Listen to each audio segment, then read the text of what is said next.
Support the no vote. It's the vision of a country after reform that's even more frightening. The Conservative Party campaign is based on threats of black domination over whites, which it says will inevitably lead to communism and disaster.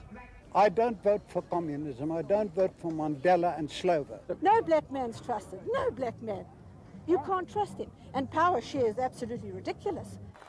Even the more moderate in the Conservative Party have been forced by the referendum to share the same platform as militant right-wing leaders like the AWB's Eugene Terre-Blanche. Until now, the CP has been careful to distance itself from any formal threat to use violence if President de Klerk continued with his reforms. But in the last 3 weeks of campaigning, the leader of the CP has joined the call to fight if the referendum result should go against him. There will never be peaceful domination of a black communist government over the white nation.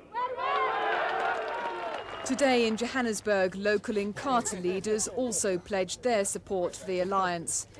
Though Chief Buthelezi has officially distanced himself from the grouping, the right-wing leaders used the opportunity to persuade whites there was a future for South Africa without de Klerk's style of reform. The fact that we are here together, people, the electorate in South Africa, will now realize that they will not be murdered and killed by black people if the no vote will win the referendum.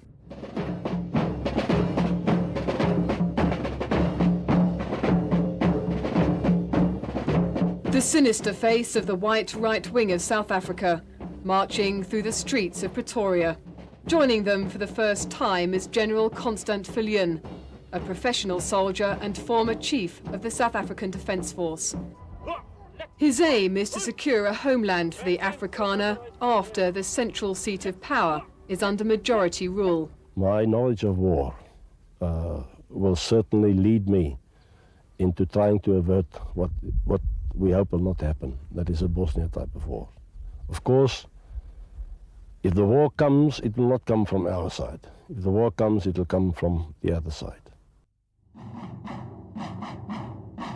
This is the militant face of white South Africa, a show of strength by right-wing Afrikaners as their leader Eugene Terre-Blanche receives the freedom of a town in Western Transvaal.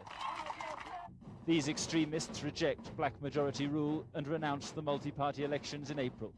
Their demand is for a Boer state for them and their children, a Volksstaat, and as negotiations go nowhere, they've now turned to violence. Bomb attacks on so-called soft targets, the latest in a series of explosions, many destroying offices of the ANC and other left-wing organizations. In a fiery speech to supporters today, Terre-Blanche said there would be more bomb blasts. And, unless they're given self-determination, a terrorist war. We are preparing for war. And how serious would that war be? How serious? So serious that we will never stop. It's better to die as a free and independent man, to live as a slave of the African National Congress and the communist world. These right-wingers represent only a small minority of the Afrikaner population, but they claim close links to the armed forces, and they boast both the intent and the resources to violently disrupt April's elections. Mark Austin, ITN, Lichtenburg, South Africa. More recently, the attacks on farmers by the PAC's armed wing, APLA, have prompted widespread political support for General Viljoen. The farmers have also formed their own self-styled commando units for protection. It's those commandos, potentially every white male in South Africa, that now pose the biggest threat to President de Klerk. If a settlement can't be found through negotiation, General Viljoen is perhaps the one man who could command enough support to take the country to war. Already Viljoen has the backing of the AWB, led by Eugene Terre-Blanche. Until recently, Terre-Blanche was seen as a minority leader of a few thousand fanatics. But as an election for majority rule gets closer, more whites are joining his ranks.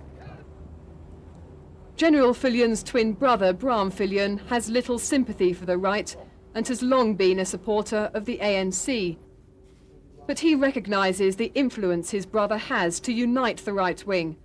His popularity with the people in general, not only with the soldiers, but with the public also, I think do give him a chance of really becoming a factor that can bring about mobilization around, you know, the common problem whites have at present. It is the threat to their future and to their existence.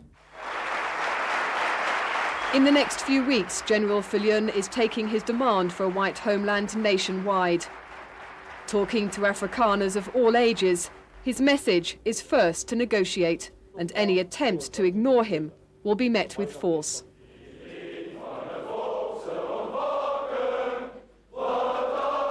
Judy Aslett, Channel 4 News, Johannesburg.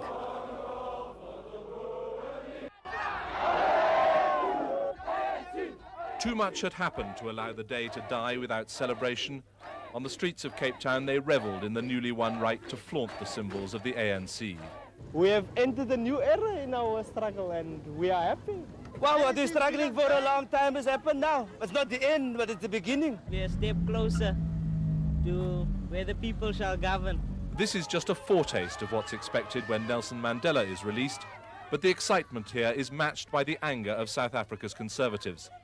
The extremist Eugene Terre-Blanche produced a group of white children for our television camera and vowed to fight to keep the country white for them. We want our land, and we will never allow them to take it from us, because we paid for it in installments of blood on the bodies of children. Today, Alexandra's football stadium was the setting for a victory rally.